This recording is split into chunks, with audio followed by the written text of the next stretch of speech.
And as the aim of the Bright Future Foundation is to create a healthy mind in a healthy body for a healthy society. Today, under the menstrual health section, I'll be focusing on menstrual hygiene. What is menstruation?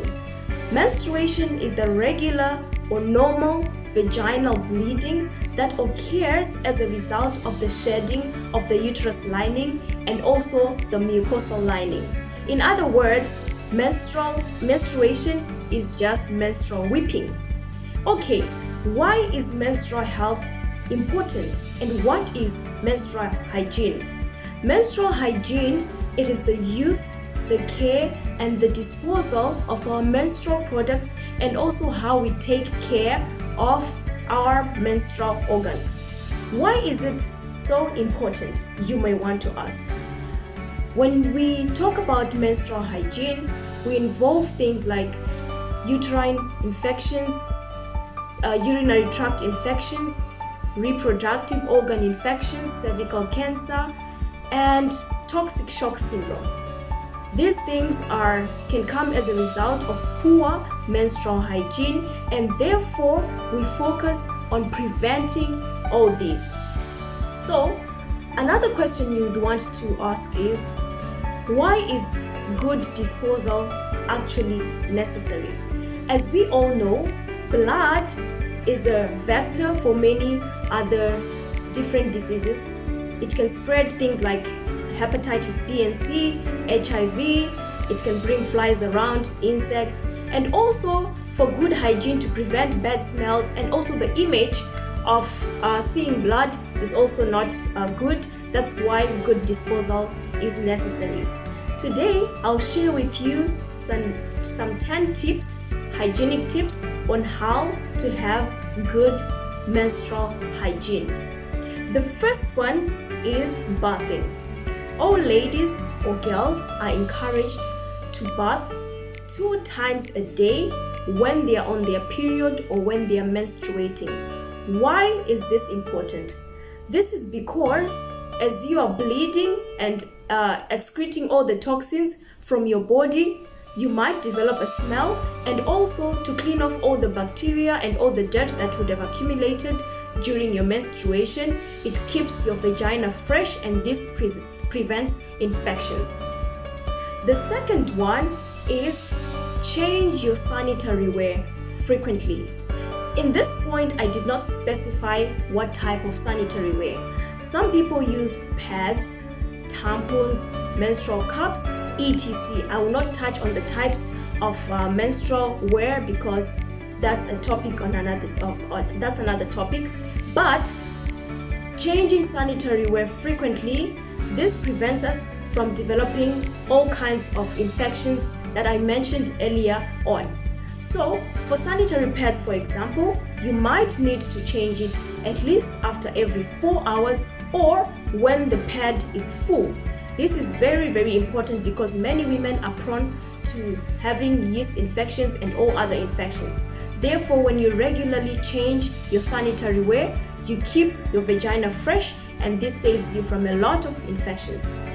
The third point is keep a well-shaved or clean-shaved pubic area and also wear clean undergarments. I cannot overemphasize on wearing clean undergarments. Make sure your underwear is washed and sun-dried frequently, and always change your underwear every time you bath, and also make sure your pubic area is well shaven and it's kept clean. This also prevents moisture from accumulating, especially when you're on your menstruation period, and this prevents also the accumulation of bacteria and prevents infections. Point number 4, you should always opt for good sanitary wear. Good sanitary wear is sanitary wear that is comfortable for you, that makes you feel confident about yourself. For example, there are many people that have problems with wearing plastic sanitary pads. For example, this can be like Always, which has a plastic surface. This makes them feel irritated to itch or to actually just feel uncomfortable, especially when their pad is full or things like that. So find a suitable sanitary wear that makes you feel comfortable and does not cause rashes or doesn't irritate you. Number 5, I will talk about vaginal douching or vaginal washing.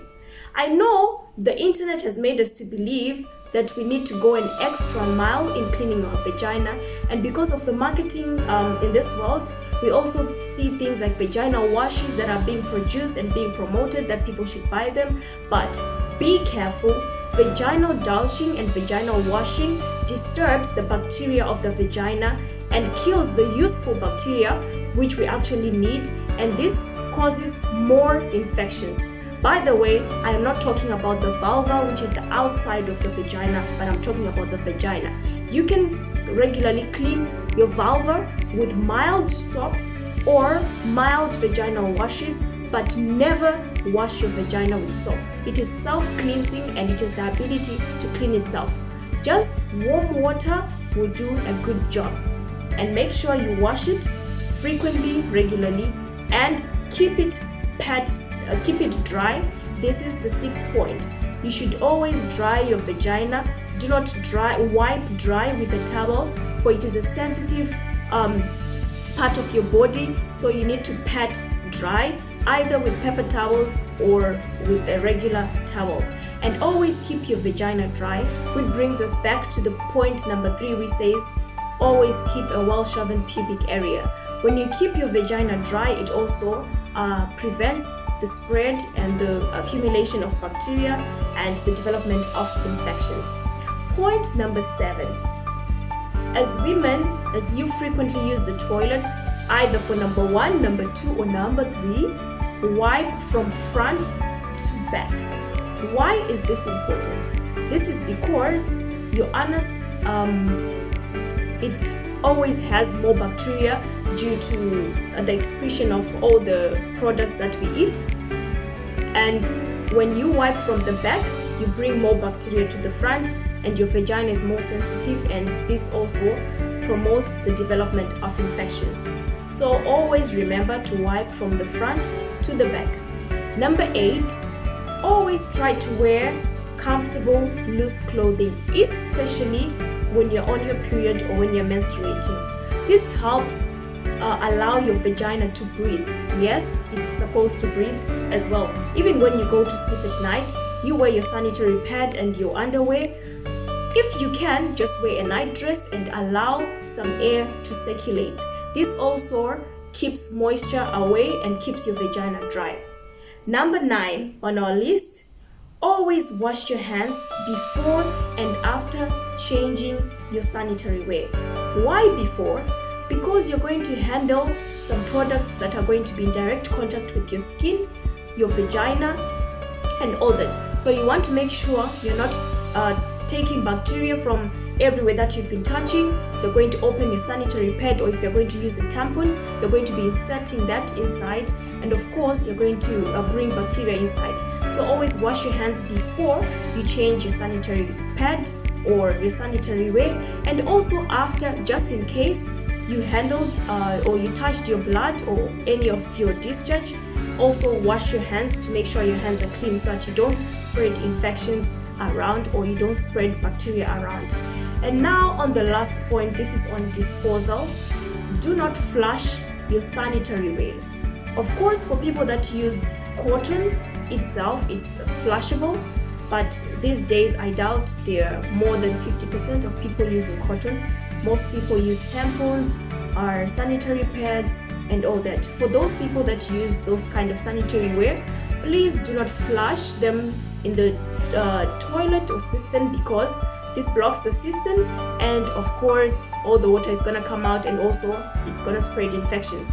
So you might want to wrap your sanitary pad or your tampon in a paper towel, in a newspaper, or in a plastic and dispose it well. This prevents the exposure of your blood to the environment, which helps in preventing infections, which also helps in having a good clean environment, and which also helps in not transmitting other infections.